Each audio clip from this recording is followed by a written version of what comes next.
Salam dəyərli izləyicilər, övladınızı gün ərzində 8 dəfə qucaqlamalısınız. İlk baxışdan adi görünür, amma bunun çox böyük faydaları var imiş. Xəbəri hər kəslə bu videonu paylaşın və burada üstə gəl işarəsi görünürsə ekranın sağında bir dəfə üzərinə vurun ki, digər vacib xəbərlərimizi də izləyə biləsiniz.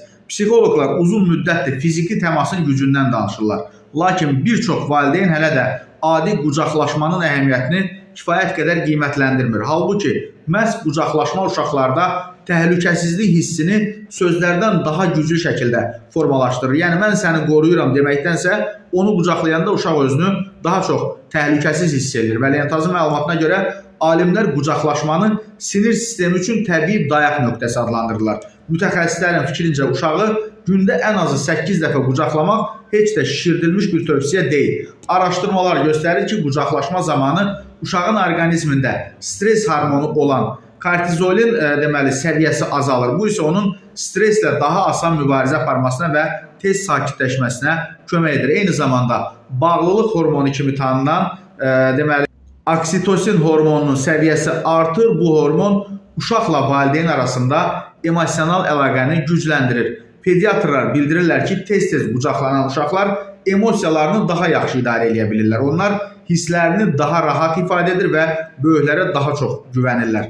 Qucaqlamaq xüsusilə uşaq əsəbi, kədərli və ya yorğun olduqda çox vacibdir. Belə anlarda sözlərdən daha çox isti qucaq, yəni isti nəvaziş kömək edir. Bununla belə qucaqlaşma yalnız çətin anlarla məhdudlaşmır. Yəni uşağınızın təkcə kefi pozulanda deyil, gün ərzində qısa və səmimi qucaqlaşmalar uşağa sabitlik və təhlükəsizlik verir. Psixoloqlar vurğulayırlar ki, qucaqlaşma sadəcə jest deyil, həm də ünsiyyət formasıdır. Uşaq bu yolla onun vacib və sevilən olduğunu hiss edir. Maraqlıdır ki, qucaqlaşma valideynlər üçün də faydalıdır. Uşağı qucaqlayarkən böyüklərin də stres vəziyyəti azalır. Bəzi valideynlər düşünür ki, çox qucaqlaşmaq uşağı ərköyün eləyə bilər, lakin mütəxəssislər bunun tamamilə yanlış olduğunu düşünürlər. Əksinə kifayət qədər sevgi və fiziki yaxınlıq görən uşaqlar daha özünə inamlı olur, yəni öz yaşıtlarından, yeniliklərdən daha az qorxurlar və yeni mühitə daha asan uyğunlaşırlar.